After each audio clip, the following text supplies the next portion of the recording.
El calvario de doña María Gladys Cardona empezó en noviembre, cuando su hijo, David Julián Cardona, de 20 años, inició con las visitas al Templo del Diablo, inaugurado a finales del año pasado en la vereda Aguacatal, de Quimbaya, hecho revelado, por la Crónica hace 2 semanas.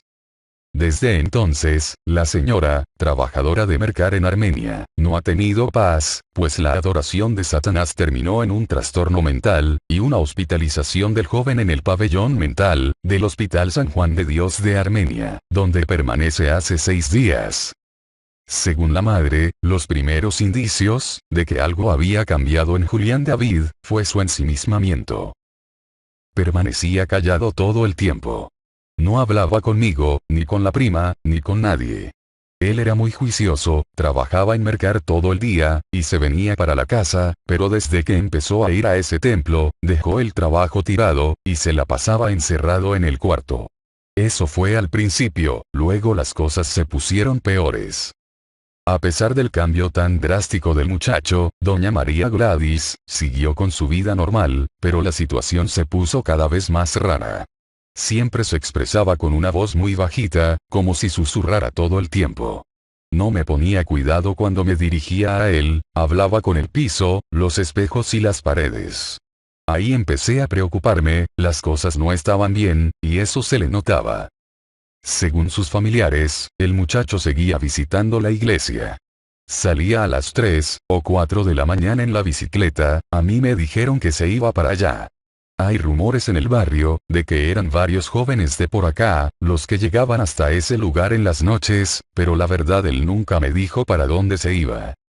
Con el pasar de los días, el quindiano empezó a mostrar más comportamientos extraños, como apuñalar el colchón, y los muñecos, orinar sobre la cama mientras estaba despierto, y hacer nudos en cualquier objeto que se lo permitiera. Un día me preguntó cómo se rezaba el credo, yo pensé que iba a orar, y le entregué un libro donde tenía estos textos, pero después me dijo que en la iglesia donde estaba yendo, le habían dicho que se aprendiera la oración al revés. Cada día el comportamiento era más aterrador. A todas las cosas, como las correas, y las telas, les hacía nudos, incluso un día lo vi ponerse una cinta en el cuello, y amarrarse fuerte, eso me dio mucho miedo. Le gustaba la oscuridad, se quedaba horas hablando solo, en medio de una habitación sin luz. Yo ya no sabía qué hacer con él. Llena de miedo, la progenitora buscó apoyo de una familiar, quien finalmente decidió llevarlo a donde un profesional. Ya no aguantaba más sola en la casa con él.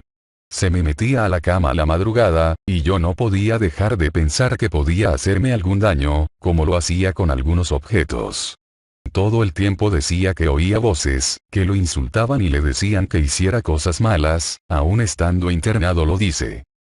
Así, el 8 de enero, la prima lo llevó al Hospital San Juan de Dios, de Armenia, donde luego de unos análisis rápidos, decidieron internarlo en el área de psiquiatría. Dijeron que tenía esquizofrenia paranoide.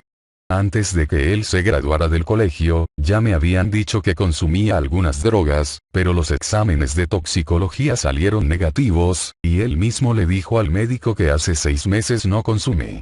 Ahora tenemos problemas, con el traslado al hospital mental de Finlandia, porque no tiene carnet de SISBEN, ni ningún seguro, entonces nos toca pagar $150,000 para llevarlo allá, y no los tenemos. Yo tuve que dejar de trabajar, y no sé cómo conseguir la plata. Pidieron una explicación. Con el fin de entender qué era lo que sucedía con David Julián, una familiar, que prefirió mantener su nombre en reserva, llegó hasta el Templo del Diablo, en la zona rural de Quimbaya, donde encontró a su líder Víctor Damián Rosso Villarreal, a quien le hizo varias preguntas, que no fueron resueltas. En ese lugar hay demonios por todas partes, velas negras, cruces al revés, y una cantidad de cosas que causan mucho miedo, pero lo que más me impactó, fue que los que estaban adentro eran niños de 12 años en adelante. Yo le pregunté si le habían dado algo, de pronto una droga o cualquier sustancia, que hubiera causado el estado mental, pero me contestó que yo no era digna de entrar a su templo, me dijo que él tenía mucho poder, y que podía hacerme cosas a mí, que no me metiera, narró. También en busca de algún dato que pudiera servirle, para la mejoría de su pariente, indagó con algunas personas del barrio. Por ahí nos dijeron que los nudos que hacen es por cada sacrificio, sea humano o animal. Que allá les prometieron mucha plata, y que por eso es que ellos iban. Además, dijeron que la inauguración costaba 1.000.000 de pesos, y que tenían que reunir muchas almas para el diablo. Todavía sin tener claridad de lo que sucedía, también acudió a un líder espiritual que les aconsejó que buscaran un sacerdote católico. Un pastor nos dijo que buscáramos a un cura. Yo fui hasta una parroquia que queda por acá cerca, pero el padre no atiende esos casos, quedamos pendientes de que nos conectara con la persona indicada, pero con tantas cosas que hemos tenido que hacer se nos ha olvidado volver a averiguar. Esquizofrenia desatada por experiencias. El psiquiatra Roberto Stefan Cheab explicó a la Crónica, que los síntomas de esquizofrenia podrían ser desencadenados por factores en el ambiente, o experiencias de vida. La esquizofrenia es una enfermedad psicótica crónica, pero también existen brotes psicóticos agudos, que se pueden confundir con esta enfermedad sin serlo. Hay pacientes que no han presentado síntomas, sin embargo, generalmente lo hace antes de los 40 años. Hay que tener en cuenta que hay factores, o experiencias de vida que desatan la enfermedad, por ejemplo el consumo de sustancias psicoactivas.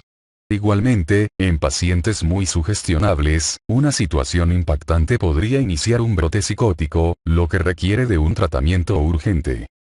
El médico aseguró que los síntomas, generalmente se asocian con la pérdida del contacto, con la realidad, el delirio de persecución, o la idea de que le van a hacer algún daño. La mayoría de las veces, hay un antecedente familiar, y los pacientes no lo saben y, como nunca han presentado crisis, le adjudican los episodios a situaciones. Finalmente, aseguró que lo primordial es acudir a un especialista, ya que estos casos podrían complicarse a tal punto de ser un peligro para su familia o sociedad. Posible caso de posesión demoníaca. Teniendo en cuenta que los síntomas de David Julián Cardona aparecieron justo después de visitar el templo del diablo, algunas personas piensan que se puede tratar de una posesión demoníaca. Por eso, se comunicó con el padre Fernando Velázquez, de Caicedonia, quien es el delegado de la diócesis del Valle del Cauca, para realizar los rituales católicos en contra del demonio. De esta forma, el sacerdote explicó algunas de las características de la posesión, y la manera de combatirla. Un poseído experimenta un rechazo por el Santísimo, es decir, la hostia consagrada, por el templo y por las figuras de autoridad, en este caso el sacerdote. Además, se puede identificar una verdadera posesión mediante la unción, dijo. Igualmente, señaló que los ritos de exorcismo incluyen letanías a los santos, sea en español o en latín, dependiendo del ministro, y, acto seguido, las órdenes al espíritu para que abandone el cuerpo en el nombre de Jesús. Los rituales pueden durar muchas horas, días, meses, e incluso años, por lo que se realizan en varias sesiones. Nadie está libre de ser atacado por un demonio, pues él está pendiente de todos nosotros, y quiere mirar en qué momento somos más vulnerables, pero las personas que lo invitan a que vivan con ellos, indiscutiblemente sufren las peores consecuencias. También indicó que estos casos no siempre se manifiestan, pues para Satanás es mejor hacer creer que las personas están bien, por lo que se debe ser muy astuto, y combatirlo con ayuno, oración y, a veces, mortificación. Finalmente, señaló que los posesos son confundidos con las personas que sufren esquizofrenia, porque ambas situaciones producen alteraciones de la personalidad, sobre todo volviéndolas más agresivas. Bien amigos y amigas, esta fue una investigación del Dr. Mentes, X. sobre la Iglesia del Diablo, y el trastorno o posesión de este joven. Gracias por visitar nuestro canal, no olvides suscribirte y darle manito arriba. Gracias.